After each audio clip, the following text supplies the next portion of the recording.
गुरु वंदना का मंत्र नंबर 13। अखंड आनंद बोधाय अखंड आनंद बोधाय शिष्य संताप हारिणे शिष्य संताप हारिणे सच्चिदानंद रूपाय सच्चिदानंद रूपाय रामाय गुरुवे नमः। रामाय गुरवे नमः। शांति मंत्र में मदनलाल भगवान वाला मंत्र जो कि यजुर्वेद के तैतृय उपनिषद से है।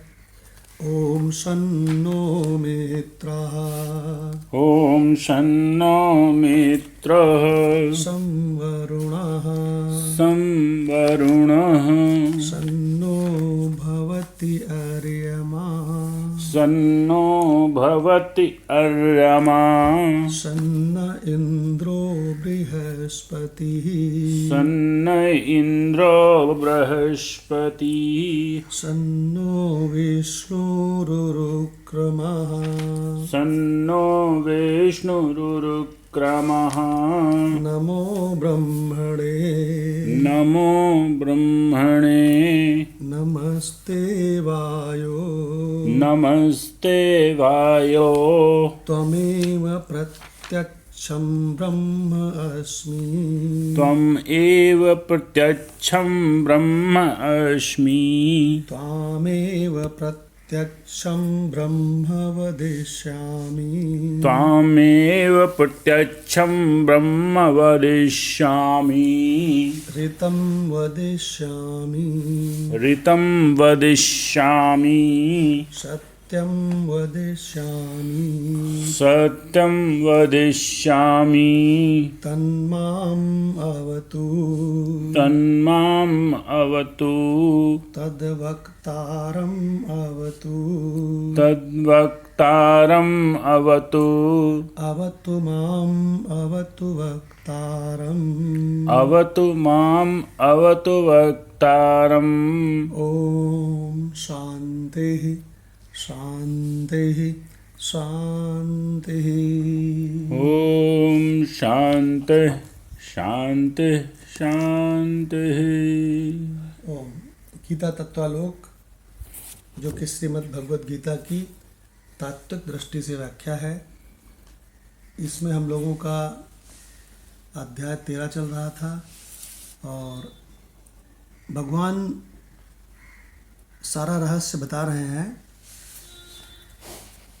भगवान संपूर्ण रहस्य बता रहे हैं और भगवान ने मोड क्या चुना है, तरीका कौन सा चुना है बताने के लिए।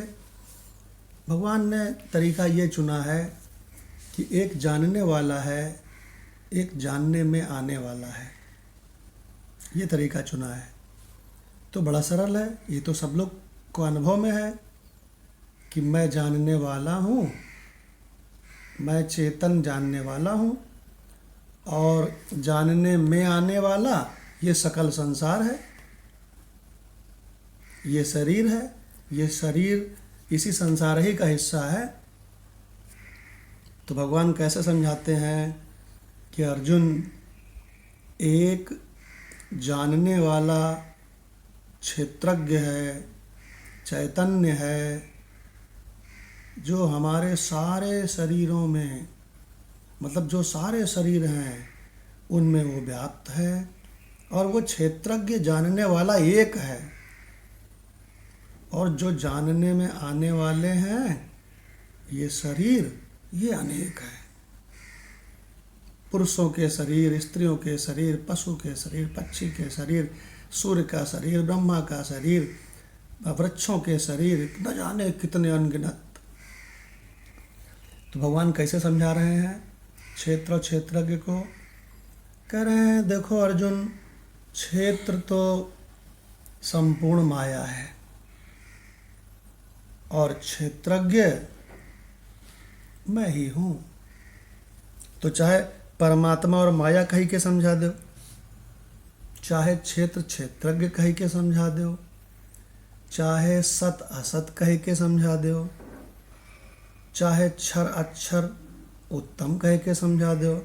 भगवान समझाना तो एक ही चीज चाहते हैं ना। तो एक बात बताएं आपको, संसार के सब लोग जब शरीर की बात होती है ना कि यह शरीर एक क्षेत्र है, तो संसार के सब जने सोचते हैं इस शरीर माने स्थूल शरीर। लेकिन जो सत्संग में जाते हैं, जिन्होंने बारीकी से समझा है, वो संसारियों से कहते हैं अरे लल्लू लाल तुम पूरा समझते नहीं हो। शरीर तुमको खाली आंखों से दिखता है स्थूल शरीर, तो समझते हो यही शरीर है। अरे नहीं, इसके भीतर दो शरीर और हैं, एक सूक्ष्म शरीर है, एक कारण शरीर है, 3 शरीर हैं। ये बात सत्संगी लोग जानते हैं। तो भगवान कहते हैं कि संपूर्ण ये जो क्षेत्र है ये मेरी माया है और मैं परमात्मा क्षेत्रज्ञ हूँ। कितना सरल हो गया भगवान अब सब कुछ। और भगवान कहते हैं मैं जो क्षेत्रज्ञ है ना, जानने वाला, ये तो परमानेंट वस्तु है, और ये जो मेरी माया है, क्षेत्र है, शरीर आदि, ये जगत आदि, ये सब का सब मेरा छाया रूप है, आभास रूप है, ये सच्चा नहीं है। और ये जो छाया रूप है, माया रूप है, नाम रूपों वाला है, यह जगत कार्य कारण रूपा है। और एक बात अच्छी तरह से समझ लो कि जो भी वर्णन आता है ना ये कार्य कारण का, ये भगवान जिज्ञासु को समझाने के लिए आता है। जब ये संपूर्ण माया केवल छाया ही है, आभास है, कल्पित है, तो इसकी पढ़ाई जो बहुत प्रश्न पूछता है इसके, तो वेद कहता है हाँ हाँ पूछो पूछो। क्यों भाई जी। ये कैसे संसार उत्पन्न हुआ, तो वेद तो जानता है कि संसार तो उत्पन्न हुआ ही नहीं। क्यों भाई जी। ये तो सपने जैसा है, झूठा है, लेकिन इसके दिमाग में भरा है कि उत्पन्न हुआ। तो वेद कहता है कारण से उत्पन्न हुआ। तो कहन कारण कौन है, तो कहन कारण ईश्वर है। देखिए भगवान कितनी बढ़िया बात है। तो फिर कार्य कारण की पढ़ाई वेद करवाता है। लेकिन आज हम आपको बताते हैं कि इस जगत की उत्पत्ति संबंधी, कार्य कारण संबंधी, स्थूल सूक्ष्म कारण संबंधी, पंचीकरण, 5 महाभूतों से ही ये जगत बना है, ये तो जानते हो। जी। लेकिन 5 महाभूतों के पंचीकरण से इसका स्थूल वाला हिस्सा बना है सब, ये जो हमारे आपके स्थूल शरीर है, और 5 ही महाभूतों से बना है। तो 5 महाभूतों के अपंचीकरण से सारा सूक्ष्म बना है। ठीक है ना जी। तो भगवान ये जो पंचीकरण, अपंचीकरण, स्थूल सूक्ष्म कारण और कार्य कारण, और ये जो जितनी ये पढ़ाई कराई जाती है, 5 कोश, ये क्या है सब? जिज्ञासु को समझाने के लिए बस। ये अल्टीमेट बात नहीं है। अल्टीमेट बात उसको बाद में पता चलती है कि अरे बाप रे बाप, एक क्षेत्रज्ञ है जो कि परमानेंट वस्तु है, अब उसमें छाया की भांति झूठा ये जगत है। इस झूठे की हमको खूब स्टडी करवाई इतने समय तक, और जब इसकी खूब स्टडी करवा लेते हैं, उसको बताते हैं कि ये तो छाया है, ये तो सपना है, कल्पित है, झूठा है, तब वो सही सही बात समझ पाता है। तो कहता है हमको इतने दिन तक ये क्यों पढ़ाया? तो कहें तुम्हारी दृष्टि में सच्चा था ना, तो पढ़ाया। जब भी जगत के बारे में कोई भी प्रश्न किसी महात्मा से पूछता है तो महात्मा समझ जाता है इसका स्तर। रूपेश हमसे प्रश्न पूछता था तो उससे उसका स्तर पता चलता था। वो ये नहीं जानता था कि ये संपूर्ण जगत अव्यक्त और व्यक्त ये अस्तित्व विहीन है। इसको डॉक्टर भगवान बहुत बढ़िया बोलते हैं कि मैं तो एग्जिस्टेंस है, सभी का मैं एक ही है, ये एग्जिस्टेंस है, और ये जो दृश्य शरीर संसार आदि है ये अपीयरेंस है। तो भगवान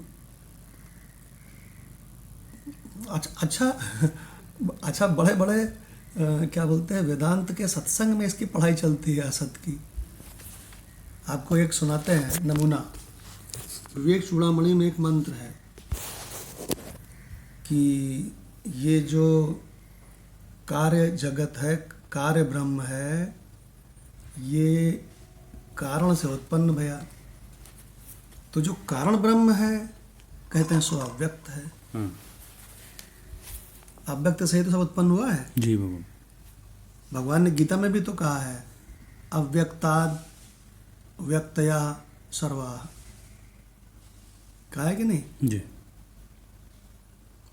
अच्छा, विवेक चूड़ामणि में क्या कहा है? अव्यक्त, देखो बता रहे हैं, असत की स्टडी करवा रहे हैं। अव्यक्त नामिनी परमेश्वर शक्ति, अव्यक्त नाम की परमेश्वर की शक्ति है। अनादि अविद्या त्रिगुणात्मिका, 3 गुणों वाली है, और परा, और ये बड़ी जबरदस्त शक्ति है, पराशक्ति है। बोले पराशक्ति माने? तो कहते हैं कि अरे ये माया ऐसी पराशक्ति वाली है कि 1 सेकंड में पूरे ब्रह्मांड को बना देती है। 1 सेकंड में भगवान, आप देखो ब्रह्मांड का तो कहीं पता ही नहीं था सुसुप्ति में, और भगवान एकदम से आपकी आंख खुलती है और देखते हैं ये भारी ब्रह्मांड तैयार। अगर बात नहीं समझ में आती है तो सपने में एक क्षण मात्र में पूरा ब्रह्मांड तैयार कर देती है कि नहीं, बताओ? बिल्कुल कर देती है। कहाँ से मटेरियल लेती है? कहीं से नहीं, स्वभाव था। इसलिए इसको कहते हैं परा। तो भगवान अव्यक्त नामनी परमेश्वर शक्ति अनादि अविद्या त्रिगुणात्मिका परा। तो इस प्रकार से भगवान क्षेत्र और क्षेत्रज्ञ को सरल भाषा में बोले कि सारा जो क्षेत्र है, शरीर आदि, ये तो माया है, और क्षेत्रज्ञ परमात्मा है। भगवान ने कहा भी है 13वें अध्याय में, क्षेत्रज्ञम च अपि माम विद्धि, जो सभी का माम है, माम तत्व है, मैं तत्व है जी, वही मैं हूँ, यही क्षेत्रज्ञ है। तो भगवान एकदम सरल भाषा में बात हो गई। अब भगवान हम लोग आ जाते हैं गीता पे। तो कौन सा मंत्र चल रहा था भगवान? ये चल रहा भगवान 14वें की व्याख्या चलेगी ज्ञानेश्वरी से। हाँ, तो ऐसा करते हैं कि 14वां मंत्र एक बार ले लेते हैं, फिर डॉक्टर भगवान से ज्ञानेश्वरी गीता सुनेंगे। 13/14। सर्व इंद्रिय गुणाभासम, सर्व इंद्रिय गुणाभासम, सर्व इंद्रिय विवर्जितम, सर्व इंद्रिय विवर्जितम, अशक्तम सर्वभृच्चैव, अशक्तम सर्वभृच्चैव, निर्गुणं गुणभोक्तृ च, निर्गुणं गुणभोक्तृ च। अर्थ? परमेश्वर के सगुण और निर्गुण स्वरूप की एकता का कथन। और 1 मिनट, क्या कह दिया? परमेश्वर का जो निर्गुण स्वरूप है, क्यों भाई, वही सगुण के रूप में छाया से प्रकट है। बिल्कुल एक है, देखो एक लिखा है साफ साफ। हाँ। एकता बता दी। और वह संपूर्ण इंद्रियों के विषयों को जानने वाला है, परंतु वास्तव में सब इंद्रियों से रहित है, तथा आसक्ति रहित होने पर भी सबका धारण पोषण करने वाला है और निर्गुण होने पर भी गुणों को भोगने वाला है। क्या बात है। अब डॉक्टर भगवान से रिक्वेस्ट है ज्ञानेश्वरी गीता 13/14। जी भगवान प्रणाम। जी प्रणाम भगवान।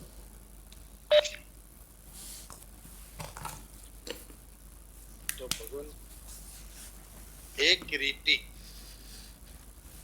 भगवान कृष्ण कह रहे हैं अर्जुन को, हे किरीटी, ये ब्रह्म वस्तु भी सारे विश्व को ठीक उसी प्रकार व्याप्त किए रहती है जिस प्रकार अवकाश को आकाश व्याप्त कर लेता है, अथवा पट के रूप में भासमान होकर तंतु उस पट को व्याप्त किए रहते हैं। जल के रूप में रस तत्व जैसे जल में रहता है, दीपक के रूप में प्रकाश तत्व जैसे दीपक में रहता है, कपूर के रूप में गंध तत्व जैसे कपूर में रहता है, शरीर के रूप में कर्म तत्व जैसे शरीर में रहता है। किम बहुना, हे पांडव, स्वर्ण कण में जैसे स्वर्ण ही रहता है, वैसे ही वह ब्रह्म वस्तु भी सर्वरूप होकर सब में बाह्य अभ्यंतर व्याप्त रहती है, पर स्वयं जब तक कण के रूप में रहता है तब तक हम इसे स्वर्ण का कण ही संबोधित करते हैं, पर जब उसका वह कण वाला रूप समाप्त हो जाता है तब वह कण ही स्वर्ण हो जाता है। अथवा प्रवाह का रूप भले ही टेढ़ा मेढ़ा और जल फिर भी सदा सरल ही रहता है। अथवा जब अग्नि से तप्त लोह रक्त वर्ण का हो जाता है तब भी अग्नि कभी लोह नहीं बन सकती। घर के गोल आकार के कारण उसमें स्थित आकाश यानी घट चाहिए शब्द, यानी घटाकाश भी गोल ही दिखाई देता है, घर के नहीं घट के गोल आकार के। और मठ तथा झोंपड़ी की ही चकोर बनावट के कारण उसमें का आकाश चकोर दिखाई देता है, परंतु उक्त दोनों आकाश वास्तव में आकाश का नहीं होता। इसी प्रकार यदि ब्रह्म वस्तु में किसी तरह का विकार दिखाई दे तो भी वास्तव में वह कभी विकार युक्त नहीं होता। हे धनंजय, देखने में ऐसा मालूम पड़ता है कि वह ब्रह्म वस्तु मन इत्यादि इंद्रियों और सत्व इत्यादि त्रिगुणों के कारण अलग अलग आकारों के रूप में दृष्टिगोचर होती है, पर जैसे गुड़ की मिठास उसके भेली वाले आकार में नहीं होती, वैसे ही गुड़ तथा इंद्रियां वास्तव में ब्रह्म तत्व नहीं है। जिस समय तक दूध का अपना असली स्वरूप बना रहता है उस समय तक घृत भी उसी दूध के ही स्वरूप में रहता है, पर घृत भी वही है जो दूध है, ऐसा कोई नहीं कह सकता। इसी प्रकार हे धनंजय, ये तुम अच्छी तरह समझ लो, गुण और इंद्रियों के कारण ब्रह्म वस्तु में जो विकार दृष्टिगत होते हैं उनके कारण वास्तव में ब्रह्म वस्तु में कभी कोई विकार नहीं होता। स्वर्ण को नाना प्रकार के आकार देकर हम उन आकारों को फूल पत्ते इत्यादि अथवा पृथक पृथक आभूषण इत्यादि कहते हैं, पर जो वास्तविक स्वर्ण होता है वह चाहे इस आकार में रहे सदा स्वर्ण ही रहता है। आशय यह है कि यदि हम सीधी सादी भाषा में कहें तो ब्रह्म वस्तु वास्तव में गुणों और इंद्रियों से एकदम और स्वतंत्र है। नाम तथा रूप इत्यादि संबंध और जाति तथा क्रिया इत्यादि के भेद एकमात्र आकारों में ही होते हैं, और उन आकारों के बारे में जो बातें कही जाती हैं वे ब्रह्म वस्तु पर ठीक नहीं घटती। वह ब्रह्म गुण नहीं है, उसमें तो गुण का गंध लेश मात्र भी नहीं होता। वास्तविकता ये है कि वे गुण ब्रह्म में सिर्फ भासमान होते हैं, परंतु हे अर्जुन, इसी भासमान होने के कारण मोहग्रस्त लोग ये मानते हैं कि वे समस्त विकार ब्रह्म में ही होते हैं, और ब्रह्म में ये समस्त विकार ठीक वैसे ही होते हैं जैसे आकाश में बादल आते हैं, अथवा दर्पण के प्रतिबिंब आता है, अथवा जल जैसे सूर्य का प्रतिबिंब धारण करता है, अथवा रश्मियां मृगजल का रूप धारण करती है। वह निर्गुण ब्रह्म भी समस्त विकारों को बिना उसके साथ किसी प्रकार का संबंध रखे धारण करता है, परंतु ब्रह्म में होने वाले वे सारे विकार निष्फल ही होते हैं और वे सिर्फ दृष्टि को दिखाई देते हैं, पर यथार्थता वे असत्य होते हैं। निर्गुण गुणों का भोग ठीक वैसे ही करता है जैसे कोई दरिद्र व्यक्ति स्वप्न में किसी राज्य पर शासन करता है। इसीलिए निर्गुण के बारे में कभी ये नहीं कहना चाहिए कि गुणों के साथ उसका किसी प्रकार का संबंध है अथवा वह गुणों का उपभोग करता है। जी देखो, भगवान ने पहले स्पष्ट बता दिया है कि जो क्षेत्रज्ञ है, क्षेत्रज्ञ माने माम तत्व, यानी कि हमारा आपका सभी का असली वाला मैं, वो हमेशा ज्यों का त्यों रहता है और इसमें कोई विकार नहीं होता। और ये जो क्षेत्र है यानी कि संसार है, शरीर है, ये बिल्कुल विकारे विकार है। ये मैं से बिल्कुल उल्टा है। इदम माने होता है यह और अहम माने होता है मैं। तो जो इदम है ये अहम से बिल्कुल उल्टा है। मैं सत हूँ तो ये असत है, मैं चित हूँ चैतन्य तो ये जड़ है, मैं आनंद हूँ तो ये सारा संसार इदम दुख है कि नहीं? तो भगवान शंकराचार्य भगवान ने क्या कहा? शंकराचार्य भगवान ने ऐसे कहा, कल हमको लाला ने जयप्रकाश ने भेजा था, मनोबोध्य अहंकार चित्तानि नाहं न च श्रोत्र जिह्वे न च घ्राण नेत्रे न च व्योम भूमि न तेजो न वायु चिदानंद रूपा शिवोऽहं शिवोऽहम्। इसका मतलब क्या हुआ भगवान? इसको हम एक लाइन में गा दें कि क्षेत्र न अहम, बस यही है। देखो कैसे कहा है, मनो बुद्धि अहंकार चित्तानि न अहम न च श्रोत्र, न मैं कान हूँ। क्या कहा? ना मैं मन हूँ, ना बुद्धि हूँ, ना चित्त हूँ, ना अहंकार हूँ, ना कान हूँ, ना नाक हूँ, ना मुँह हूँ, ना घ्राणेन्द्रिय हूँ, है ना, और ना मैं आकाश हूँ, ना व्योम हूँ, ना भूमि हूँ। अरे ऐसे एक लाइन में बोलो ना, मैं क्षेत्र नहीं हूँ। लो, और इसी में भगवान वो गाना बन गया बड़ा सुंदर, जो आजकल बड़ा प्रसिद्ध है, कैलाश खेर साहब का। हमने भेजा था लाला को। न मन हूँ न बुद्धि न चित्त अहंकार, न जिह्वा नयन नासिका कर्णद्वार, न चलता न रुकता न कहता न सुनता, जगत चेतना हूँ अनादि अनंता। तो माधव भगवान यहाँ पे जब उन्होंने अपने आप को बताया कि मैं हूँ क्या जी, तो कहा है जगत चेतना हूँ। ये तो नहीं कहा कि सीमित चेतना हूँ, परिच्छिन्न चेतना हूँ, तो नहीं कहा जी।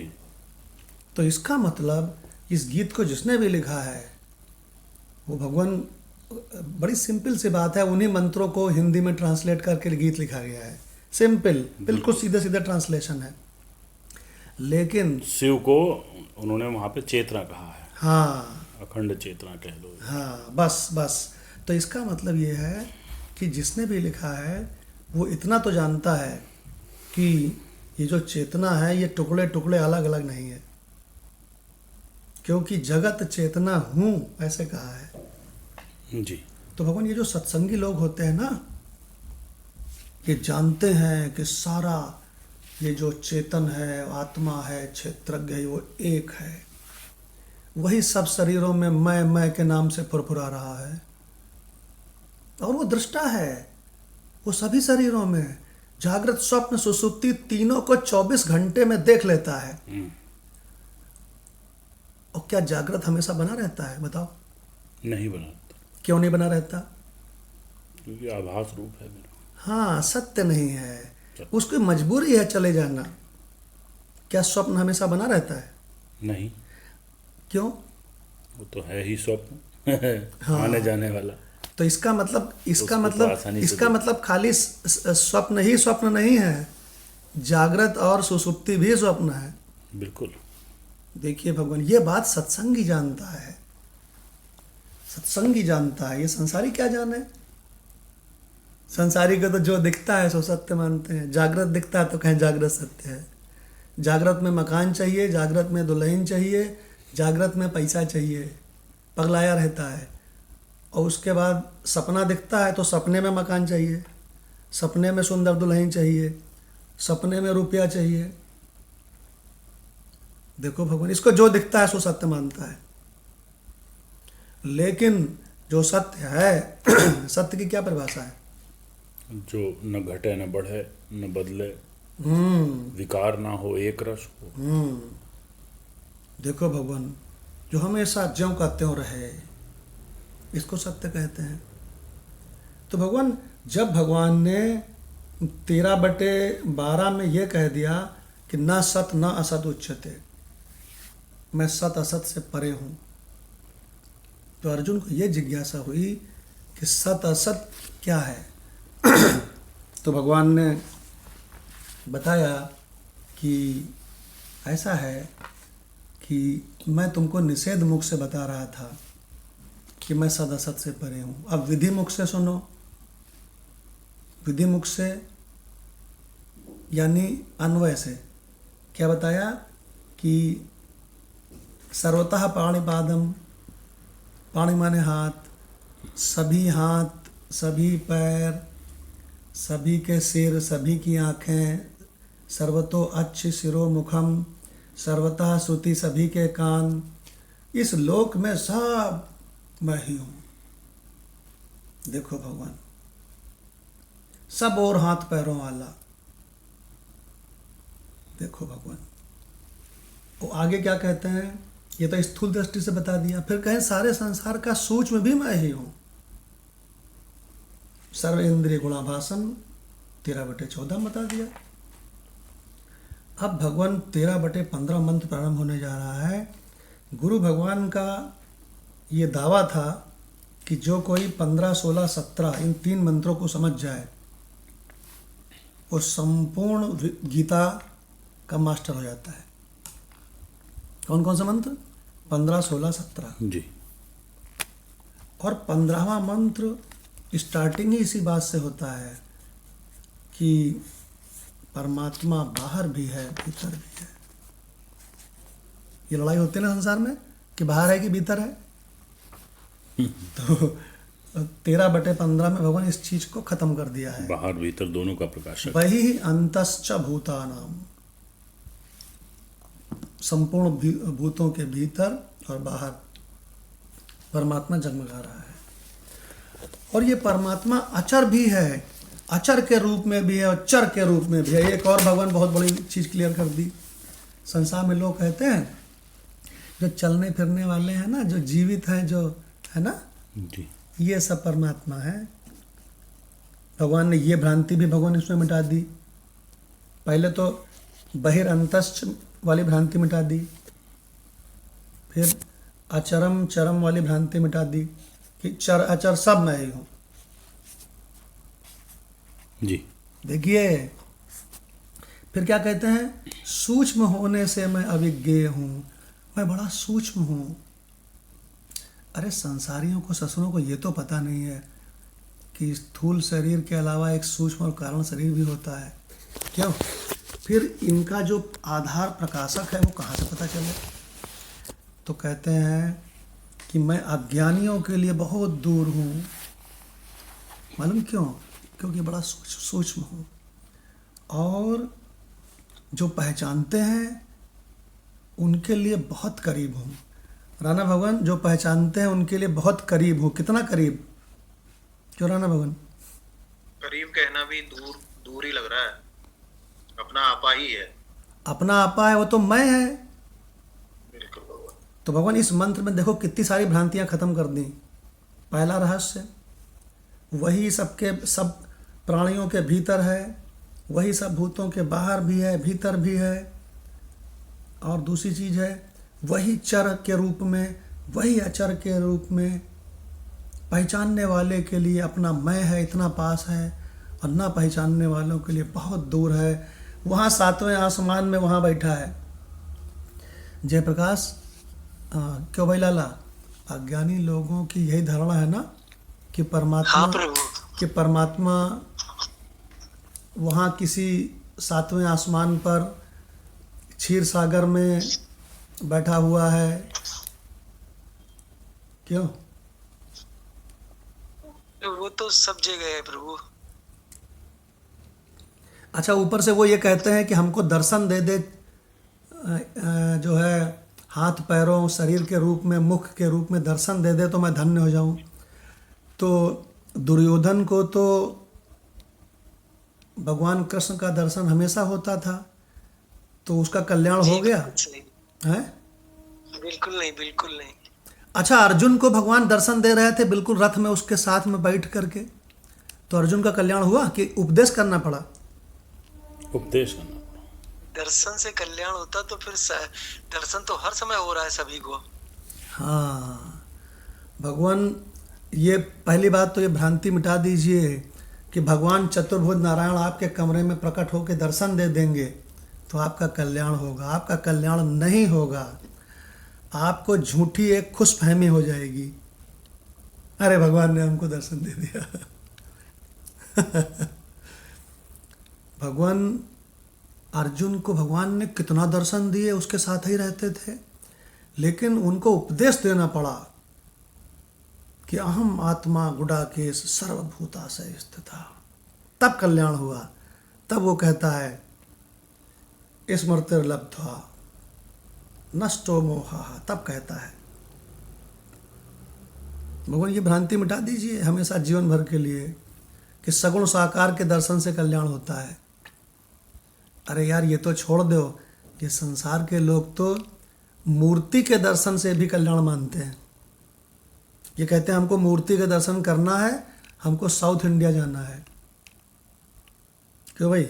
हम नाम नहीं ले रहे हैं, हमको वहाँ दर्शन करने जाना है पहाड़ों पर, यही मानते हैं भगवान। देखो, अरे तुम मूर्ति के दर्शन से कल्याण की बात करते हो, हम कह रहे हैं सगुण साकार तुम्हारे कमरे में प्रकट होकर दर्शन दे दें, तब भी कल्याण नहीं होगा। देखिए भगवान, कल्याण कैसे होता है? परमात्मा को अपना स्वरूप पहचानने से कल्याण होता है, क्योंकि स्वरूप है। देखिए भगवान, तो भगवान प्रारंभ करने जा रहे हैं वही अद्भुत मंत्र। गुरु भगवान का दावा था कि 15, 16, 17 3 मंत्र जो जान जाए वो संपूर्ण गीता, संपूर्ण उपनिषद का रहस्य उसकी मुट्ठी में। 13/15 बहिरअन्तश्च भूतानां बहिरअन्तश्च भूतानाम् अचरं चरम एव च अचरं चरम् एव च सूक्ष्मत्वात् तत् अविज्ञेयम् सूक्ष्मत्वात् तत् अविज्ञेयम् दूरस्थं च अन्तिके च तत् दूरस्थं च अन्तिके च तत्। अर्थ, सर्व आत्म रूप से परमात्मा की व्यापकता का कथन। सभी के आत्मा के रूप में, सर्व आत्म रूप से। जी। तथा वह भूतानाम बहिरंतश्च चर अचर सब भूतों के बाहर भीतर परिपूर्ण है और चरम अचरम एव च, और चर अचर भी वही है। च तत्, और वह सूक्ष्मत्वात् अविज्ञेयम च, सूक्ष्म होने से अविज्ञेय है। अविज्ञेय को यहाँ पर समझाया गया है कि जैसे सूर्य की किरणों के स्थित हुआ जल सूक्ष्म होने से साधारण मनुष्यों के जानने में नहीं आता, वैसे ही सर्वव्यापी परमात्मा भी सूक्ष्म होने से साधारण मनुष्यों के जानने में नहीं आता। च अंतिके च दूरस्थम तत्, तथा अति समीप में और दूर में भी स्थित वही है। क्या बात है। तो अब डॉक्टर भगवान से रिक्वेस्ट है कि इसका गीता तत्वालोक ले लीजिए। जी भगवान। बहुत बढ़िया। तो इसका भावार्थ यह है, वही संपूर्ण भूतों के बाहर और भीतर है तथा वही स्थावर और जंगम रूप में भी है। अत्यंत सूक्ष्म होने के कारण वह अविज्ञेय है तथा वह दूर भी है और समीप भी है। अब इसकी व्याख्या कर रहे हैं। वह अंतर्यामी रूप से पंचकोशों के भीतर होने के कारण सब भूतों के भीतर है तथा पंचभूतों का साक्षी होने के कारण सबके बाहर है। इस प्रकार भूतों की रचना करने पर भी वह भूतों से भिन्न है। प्राण रूप से वह चर है अथवा जड़ रूप होने के कारण अचर है। वही चेतन होने के कारण भोगता है और जड़ होने के कारण भोग्य है। यानी भोग्य भी वही है और भोक्ता भी वही है। पंचकोशों का साक्षी होने के कारण वह अत्यंत समीप है और पंचभूतों का साक्षी होने से दूर है।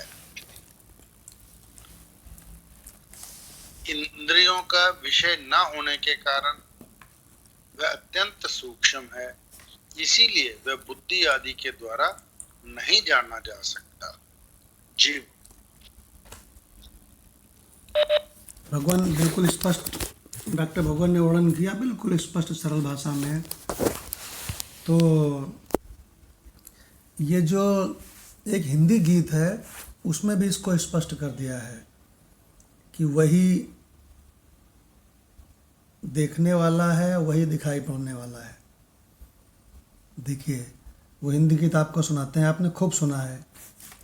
दरस भी तू, दरस माने दृश्य, दरस भी तू, नैन भी तू, दर्द भी तू, चैन भी तू, मितवा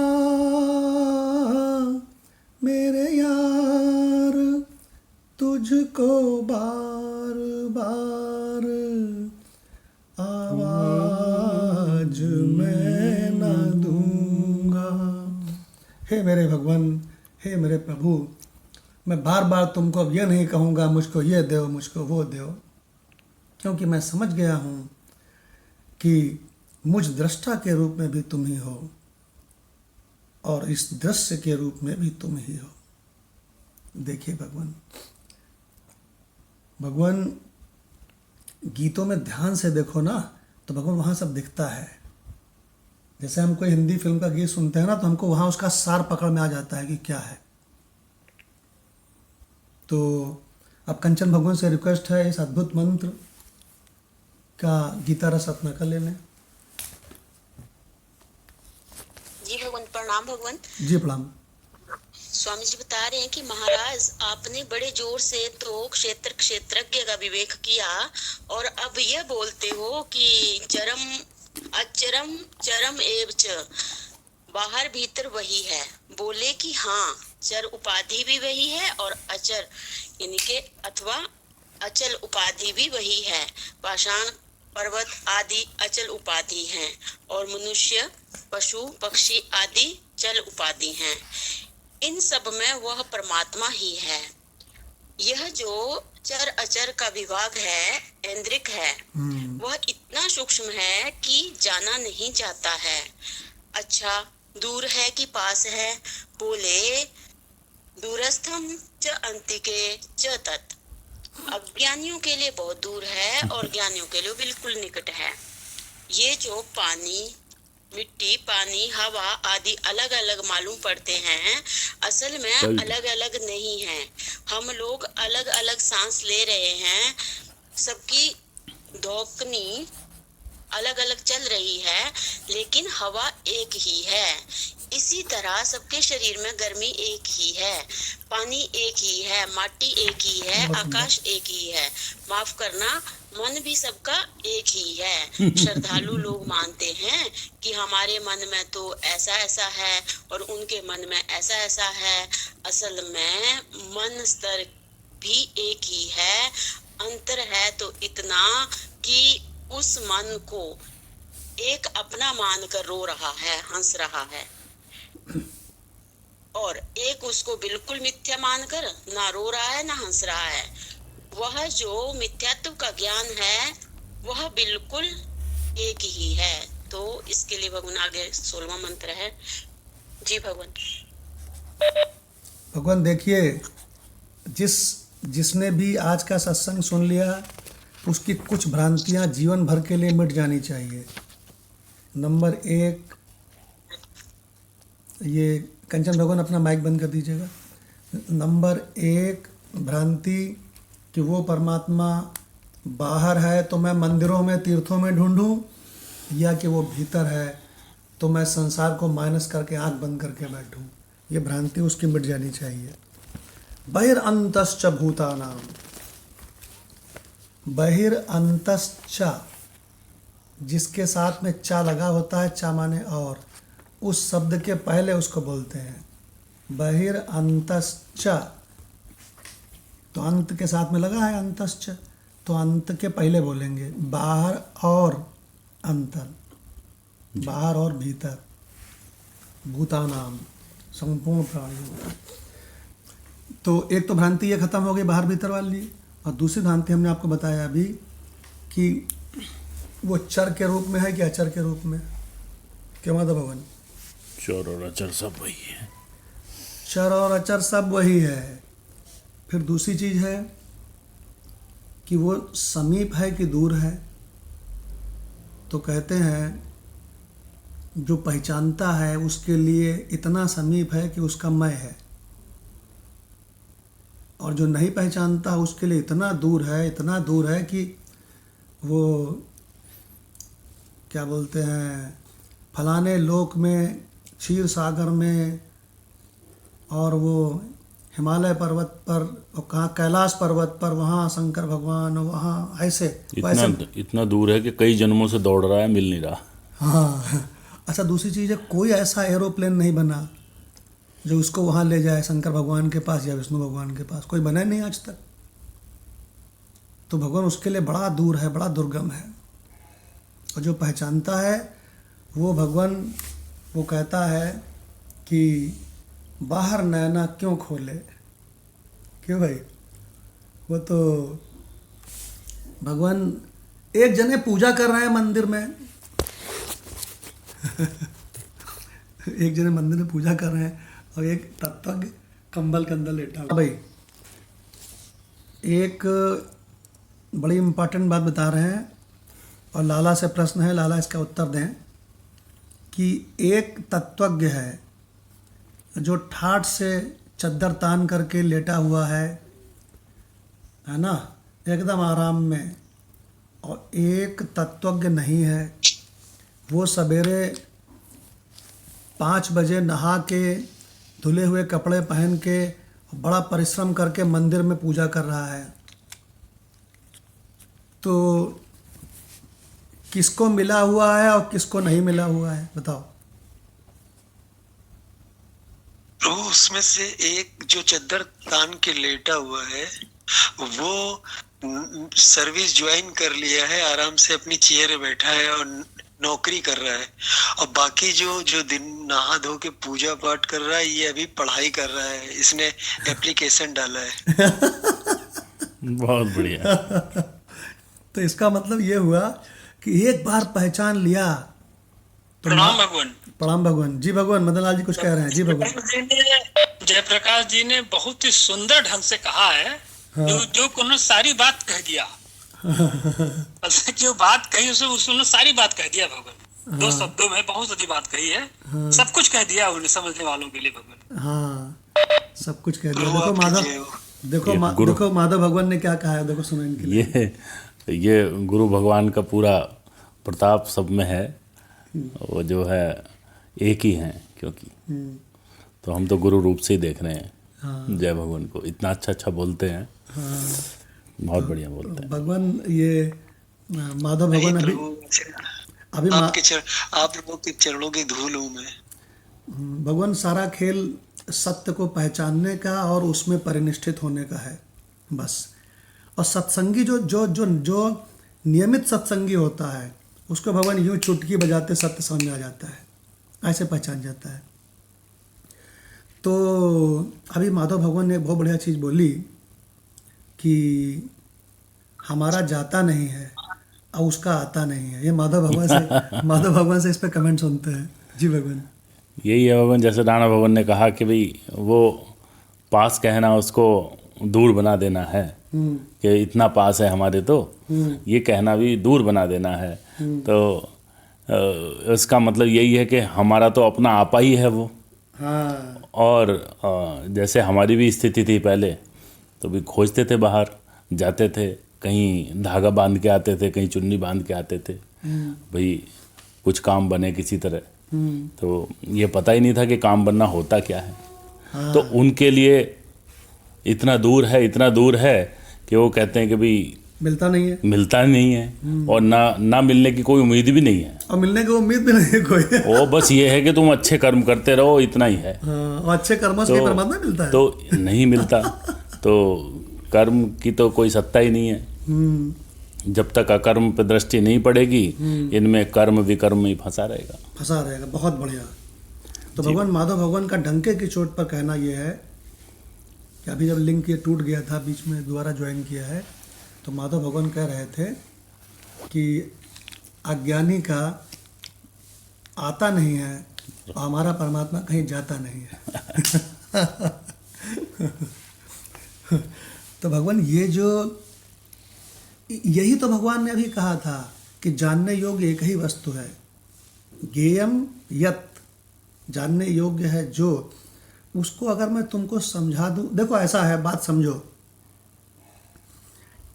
ये मदन लाल जी के कान में एक गोल्डन पेन लगा हुआ है, कान में खोसे हुए हैं गोल्डन पेन, सोने का। और इनके घर हम गए तो ये चारों ओर बड़ी बेचैनी से ढूंढ रहे हैं, यार गोल्डन पेन कहाँ चला गया, यार सोने का है, महरी के हाथ में ना लग जाए। महरी के हाथ में लग गया तो महरी ले जाएगी। ये स्थिति है सब। और बहुत बुरी तरह से परेशान है, खोज रहे हैं चारों ओर, गद्दे को उठा रहे हैं। हमने कहा प्रणाम भगवान, कहें प्रणाम भगवान, बैठो जरा 1 मिनट, जरा बहुत ज़रूरी चीज़ खो गई है।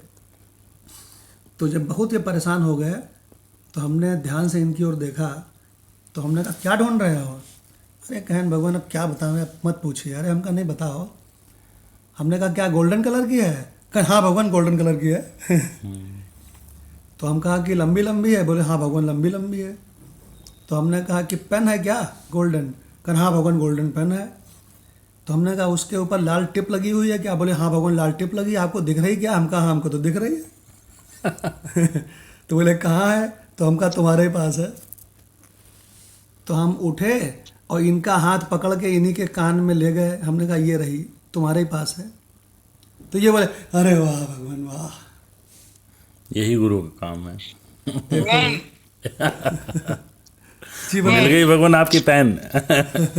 जी मदन लाल भगवान।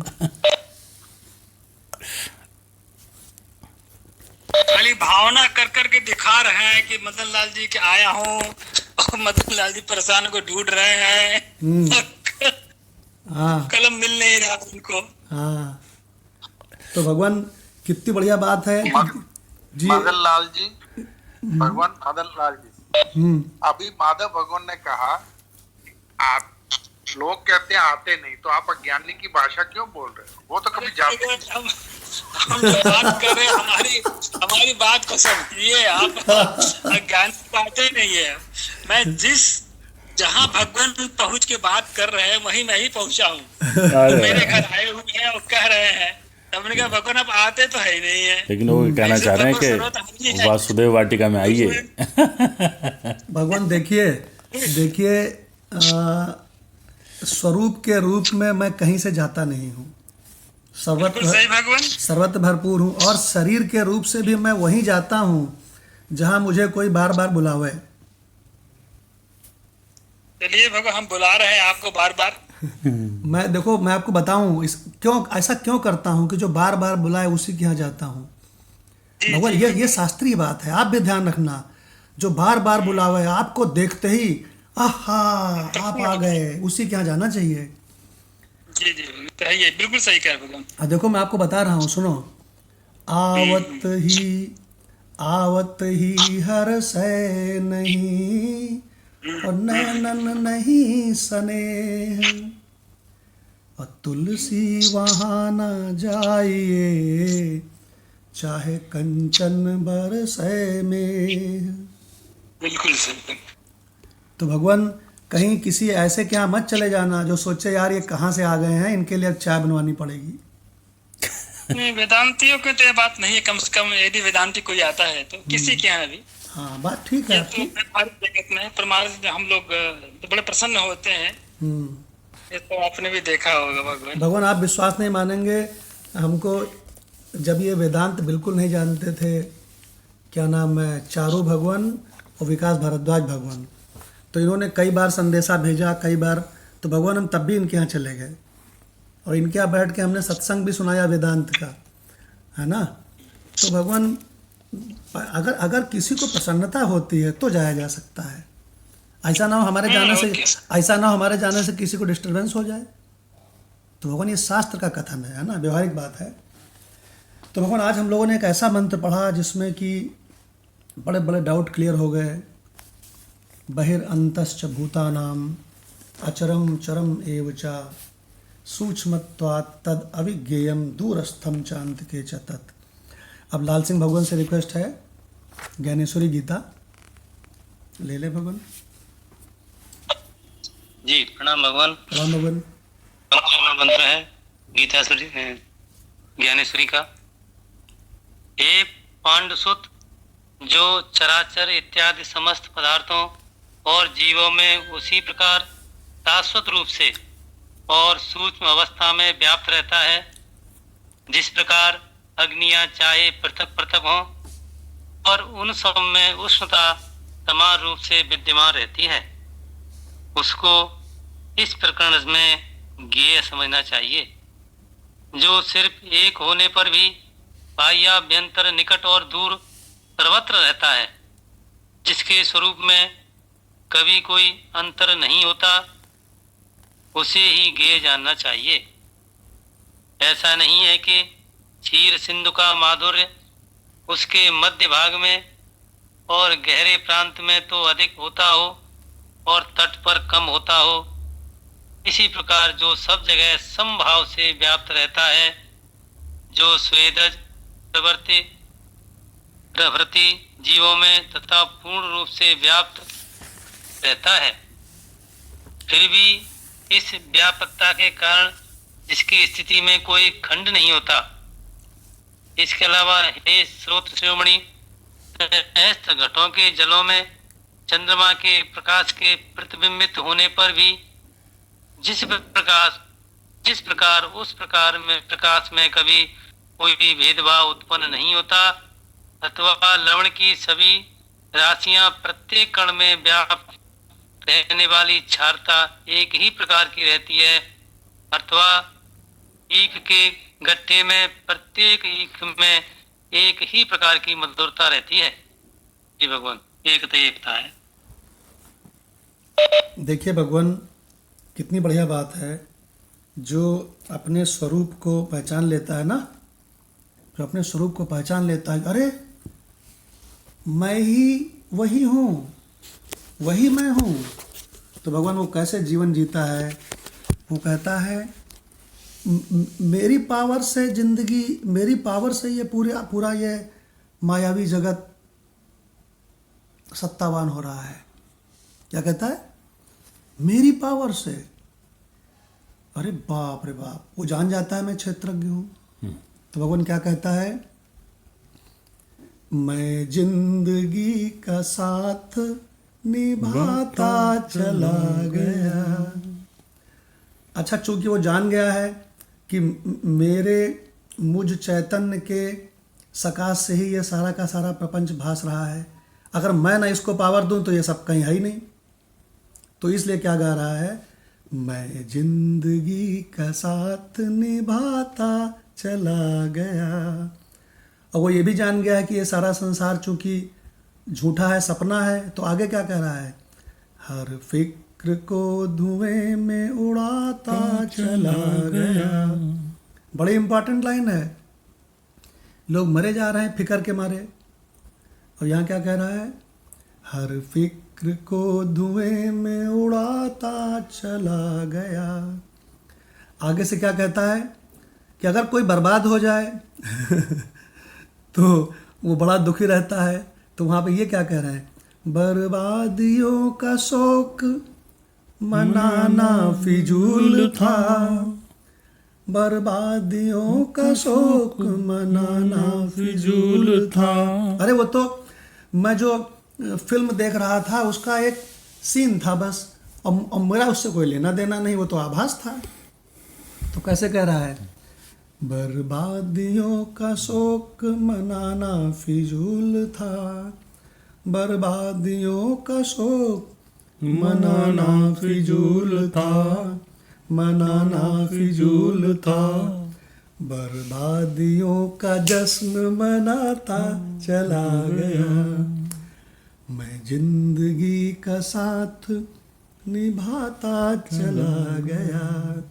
भगवान आगे देखिए, जिसने लिखा होगा इस गीत को, वो भगवान कितना बढ़िया वेदांत का सत्संगी रहा होगा। जो मिल गया उसी को मुकद्दर समझ लिया, जो मिल गया उसी को मुकद्दर समझ लिया, मुकद्दर समझ लिया।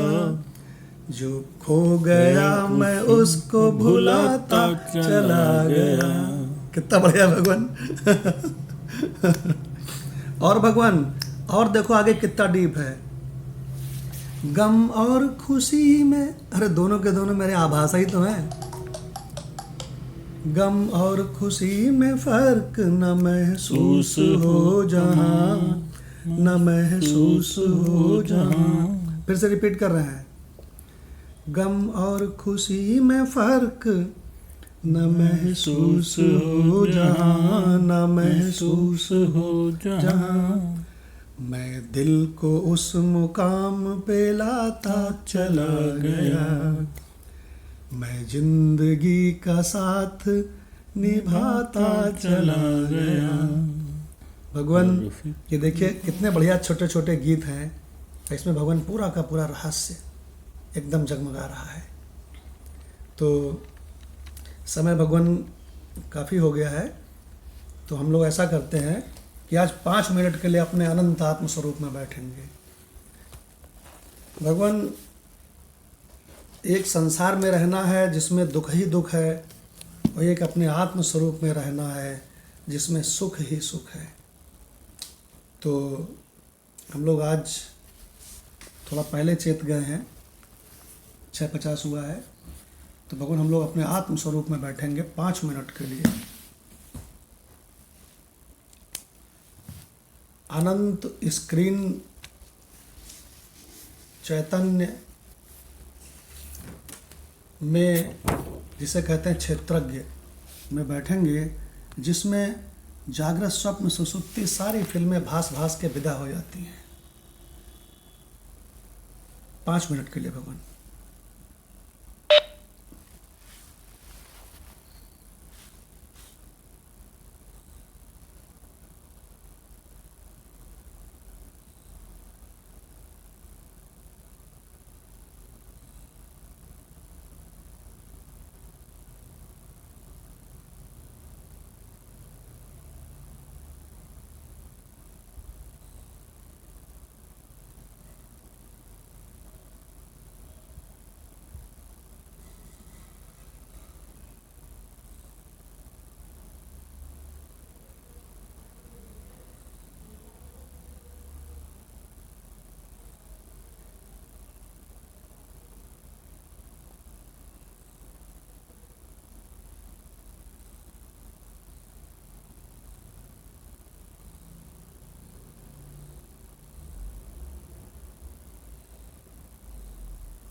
जी भगवान। भगवान, ये तो 5 मिनट की बात है, लेकिन शास्त्र का मंत्र कहता है कि एक क्षण के लिए भी जो अपने अधिष्ठान स्वरूप में स्थित होकर ये पहचान लेता है कि ये मैं हूँ, मेरा न जन्म होता है न मृत्यु होती है, मैं शरीर नहीं हूँ, मैं मन नहीं हूँ, मैं बुद्धि नहीं हूँ, मैं माया की प्रकृति की कौनो चीज़ नहीं हूँ, ये कर्म वर्म कर्तव्य वर्तव्य मेरे बिल्कुल नहीं है, ये रिश्ते नाते मेरे बिल्कुल नहीं हैं, ये उम्र बढ़ना, बूढ़ा होना, ये रोग होना, ये सब शरीर के धर्म है, मुझसे क्या लेना देना है मुझ निराकार चैतन्य निर्मल के। देखो भगवान, तो भगवान शास्त्र का मंत्र क्या कहता है, 5 मिनट तो छोड़ो यार, एक क्षण के लिए भी अगर कोई अपने इस आत्मस्वरूप को पहचान ले, एक क्षण के लिए भी, तो शास्त्र का मंत्र कहता है उसका पतन कोई भी नहीं कर सकता। क्षणम ब्रह्म अहम अस्मि। एक क्षण के लिए जो ये अनुभव कर ले, पहचान जाए कि मैं वही ब्रह्म हूँ। क्षणम ब्रह्म अहम अस्मि इति, माने ऐसा, यह कुर्यात, जो कर लेता है आत्मचिंतनम, सह सर्वपातकम हंति, वो सभी पतन करने वालों को मार डालता है। सह सर्वपातकम हंति, स माने वह, सर्वपातकम सभी पतन करने वालों को, हंति माने मार डालता है। तमः सूर्योदयो यथा, जैसे कि सूर्य के उदय होते ही सारे तम, जहाँ जहाँ भी अंधकार है उसको खत्म कर देता है। देखो भगवान, तो आत्मस्वरूप को तो भगवान जो तत्वज्ञ होता है ना, वो चलते फिरते उठते बैठते आत्मदर्शन सब में करता रहता है, वो तत्वदर्शी होता है, तत्व समझी तत्वदर्शी। और भगवान वो इतना तृप्त रहता है, इतना तृप्त रहता है कि वो ऐसे गाता है, होवे प्रलय इस विश्व का, इस विश्व का प्रलय होगा तो इस शरीर का भी हो जाएगा। तो कहता है हो जाने तो, मैं शरीर थोड़ी हूँ। होवे प्रलय इस विश्व का मुझको